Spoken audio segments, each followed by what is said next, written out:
What's going on, everybody? Welcome back to the channel. In this video, I got a special guest with me, Mr. Terry Moore, the owner of Moore Pressure and Power Washing Services. How are you doing today, sir? Man, doing good, Chris. Man, how you doing today, guys? Man, I'm doing all right, man. You know, it's always a pleasure to hear from you. I'm enjoying our conversations back and forth. Yes, sir. Yes, sir, man. Great knowledge being spread about, man. Love it. Love it. Yeah, it's exciting. It's really exciting. Recently, we started the Discord chat. The insight that you have been providing everybody has been super beneficial, very knowledgeable in your trade, and just Awesome. overall inspirational. And I knew whenever I came across your YouTube videos, I've got to have this guy on. So I'm glad you're taking the time to be on with us today. Awesome, man. Awesome. It's a pleasure to be on. And man, like I said, to learn from you guys and to be able to help out everybody who's in this industry, man, trying to do something for themselves. So it's a pleasure. It's a pleasure to be here, man. It's awesome. Yeah. Well, for this video, I would like to ask the question, what is pressure washing? Man, what is pressure washing? Basically, I'd say it's the use of high and low pressure, basically to clean away dirt, mud, algae, loose paint, whatever it may be, just to clean it up. You know, when you're pressure washing, um, it can, you definitely need to know your ins and outs when you're handling certain type of equipment because that pressure, it can damage some things. So basically having knowledge of your equipment when it comes to pressure washing is very, very, very important. Um, Pressure washing it can be used residentially. You can definitely do it commercially, and it can definitely be very lucrative in this industry. Whatever you're wanting or who's ever wanting some exterior things to be cleaned up. Pressure washing is, I think, the best thing to go. You do have your high pressure and you do have your low pressure. When it comes to high pressure, most of the times you may be doing some surface cleaning, and that could be cleaning some concrete on the ground itself. Or when it comes to low pressure, you may not be using 3,400 or 4,000 psi. You may be using 100 psi to clean a roof because you can't put, man, high pressure on shingles like that because it will destroy a roof. It will deteriorate the shingles and all the granules that are on the shingles itself. So that's when you come in with low pressure and certain chemicals and surfactants that will allow you to clean the roof. Man, it makes it look impeccable. So it basically removes any algae, any black streaks or molding that you do see, but without the high pressure. So when you have when you're not using high pressure, low pressure can be used on it can be used on a lot of different exterior surfaces, cleaning away organic growth or organic matter that needs to be rid of. Now, that brings us into my next thought. Is it difficult to get started? It kind of depends on how you want to go with it. Because now you can say if you want to get started, you said, man, I just want to do residential. If that's the case, that's when you can go to Lowe's, Home Depot, and get your DeWalt 4,400 psi, 4 gallon per minute pressure washer, and do driveways, and you can do houses, you can do sidewalks and stuff like that. But once you get get used to that residential gang, you're like, you know what, this is cool and everything, but I'm ready for the big bucks. And that's when you go to commercial. When you start doing commercial work. And then you'll notice with the 4 gallon per minute, you're like, man, doing this drive through at, let's say Chick-fil-A or whatever. This is taking me way longer because people think that it's your PSI that's doing the cleaning. It's not the PSI, it's not your pressure. It's actually the flow of water that you have. So the higher flow of water that you have actually will be able to you'll be able to clean quicker and better having more gallons per minute. The PSI, that's good. Like I said, my pressure washer have an 8 gallon per minute and it's a 3,500 PSI. I never go full blast. I never use 3,500 PSI with my pressure washer. There's no need because that's cranking it all the way up. I know some guys do, but I never, even with my surface cleaner, I have a 24-inch whisper wash. And that I love when my surface cleaner starts to levitate. That's when the pressure's hitting it, but it's a lot of water that's flowing. So once there's a lot of water that's flowing, you're covering a lot of area, and you're able to move and complete a job a lot quicker. Not saying that you're just going to rush through it or anything, but it gives you, it just, you're more efficient when you have more gallons per minute. When you're doing a pressure washer, when you're cleaning, it just gives you the ability to basically just take over and take control and be able to do these bigger jobs that would take you twice as long to do if you did have a 4 gallon per minute. Some cats, they still do it because they're still rocking and rolling until they can get that new equipment, till they can get that commercial grade equipment. But like I said, man, it just kind of depends on if you're wanting to stick with the residential route, which a lot of people like to do. A lot of people don't want to go to the commercial world. And if you're just wanting to do residential stuff, it's not hard to get started. As long as you're able to, or if you can, you can go on Craigslist, Facebook Marketplace, and find a used pressure washer. Once again, do your research, go on YouTube and see what type of pressure washers out there for beginners and starters. Like I said, the Lowe's and Home Depot, those are perfect for starters. But like I said, do your research and make sure that you can handle that pressure washer and know it's all its ins and outs when it comes to cleaning when you're getting started. Yeah, yeah. Yes, sir. Okay. Certainly. Is it very costly?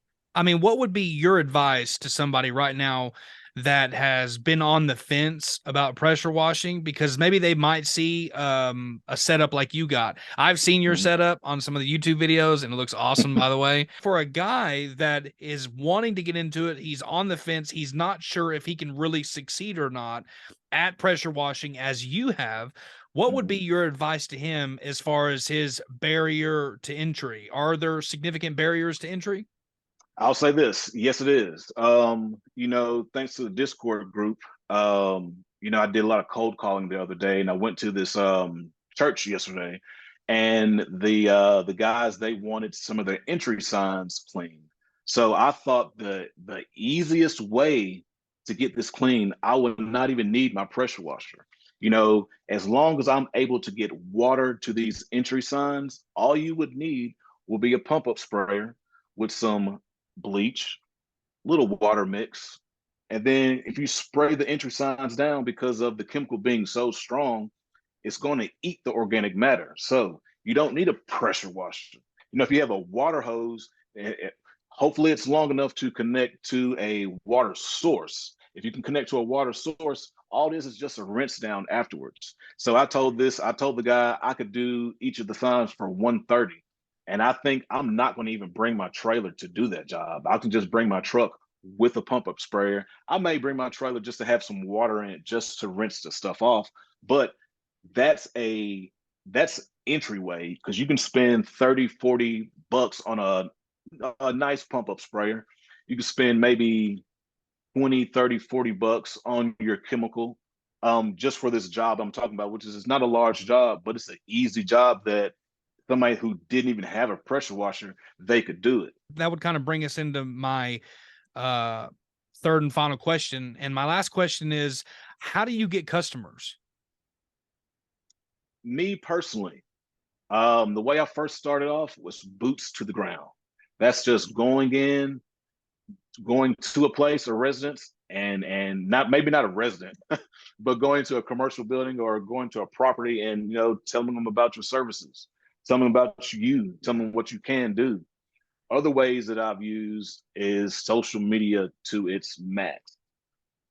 Creating a Facebook page, a business page, having that, creating an Instagram, TikTok, YouTube, having those, having that social media, because that is the world today, is social media, and that's what everybody goes to. So you can definitely, if once you start getting your jobs, um, posting your work. Just say if you don't even have any jobs yet. That's what I'm saying. Going back to mom's house, going back to brother's house, and recording yourself doing that work. It takes time to, once you start video editing and getting your videos to look really good and everything. But definitely having social media behind you is one aspect of the game of getting jobs. Having business cards. Business cards are key, especially if you're customer service oriented and if you're easy to talk to people. Passing out business cards. I'm easy to talk to people, but I need to pass out more business cards. I really do, because I can look at somebody and smile and generate a conversation. Then that's where the business card comes out and says, "Hey, if you need anything." Hmm. I jumped off a lady's car at the gas station today. I don't know why I didn't give her a business card. I was just in a good mood, and I was like, "Yeah, I can help you out. No problem. Yeah, yeah." Jumped the car off. She's like, "Thanks." It was like she was wanting me to possibly give her a business card because I know she saw my business truck with all my information on there. Um, that's the next thing. If you do have a business truck, definitely get lettering on your truck, because I'll tell you this: one of my first contracts that I got, I was just driving on the interstate, got a call. "Hello, yes, Terry Moore with More Pressure." "Yeah, I'm driving right behind you, and I'm the operational manager for Bojangles. Do you do pressure washing? I know you do pressure washing. Would you like to blah blah blah and everything?" So got the conversation, got a meeting with that guy later on that day, and they chose me to be their pressure washer for the contract of the time that I had to clean Bojangles. So he saw me driving on the interstate just from seeing the number on my truck. I've also got plenty of other business from just driving on the freeway. People always ask me, "Do you know how I got in contact with you, or how I got your number?" It's from seeing it on your truck. You have it nice and big to where I can see it. So that's definitely another way that people can contact you to get jobs for pressure washing. As long as they know that you're doing pressure washing and have a number to contact you, that is key. Another way, creating flyers and postcards. Once again, doing your research. Research is key to having your business and wanting to succeed in it. So, looking at the gurus of pressure washing and line striping, seeing these guys coming out with flyers to have marketing material. Once you have your business card, that's great. Now that you have a flyer, you can attach your business card to the flyer, and that's more marketing material for a property owner to have information on you or to have stored away. Because some guys, I've gone to several apartment complexes with a marketing packet, and they've told me that you're the most professional guy I've seen. You have a business shirt on with your logo and everything. You have your marketing material, your business card, your flyer, your W-9, your COI. A lot of guys just come in and just say, "Hey, do you need some pressure washing done?" Man, it looks very unprofessional. So when you have all these things in hand, it kind of gives you the upper hand when you have the necessary items when it comes to presenting yourself to try to get a job, because it just looks good when you have this type of material on you.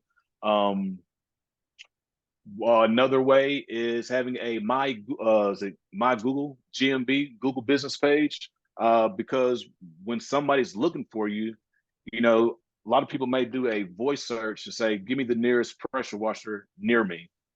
And I know me here in Memphis, Tennessee, in a town called Cordova, I'm number one. So anytime somebody calls or is searching for pressure washing in their area, more pressure pops up, and they go to my page. They see that I have 20 some good reviews. All my 5-star reviews are good, so they definitely see that. And when you have that, that can also lead to more traffic, more phone calls, more emails. That's just another way of presenting yourself to be out there to receive jobs and to get jobs. People can contact you through that way. And cold calls. Cold calls are there. Sometimes they can be scary because you don't know exactly what to say. But thanks to one of the guys in the Discord group, Millhouse, shout out to you. He has a great video on a cold call that I learned a lot from, just within, I think it might have been like a 3-minute call that he did with whoever he was getting in contact with. I picked up 2, 3, 4 gems just from that video that I used the exact same day.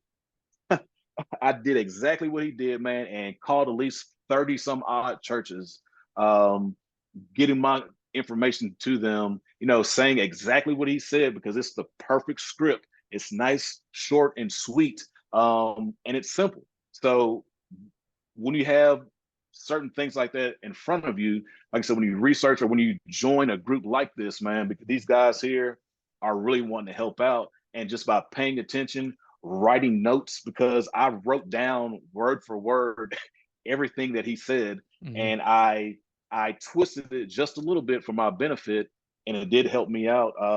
Hopefully, you know, these guys are going to call me back to get some jobs out there. But those are a lot of great ways to definitely try to get job opportunities and to get jobs out there. That's great. That's great. Well, Mr. Terry Moore, I want to say thank you again for coming on the channel. For Yes, everyone sir. who's watching, please, we're going to leave a link to his YouTube channel in the video description. Don't forget to go and subscribe to Mr. More Pressure. Yes, Also, sir. if you're watching the video, don't forget to hit the subscribe button and the notification bell icon, and we will see you in the next video. All right, out. Peace.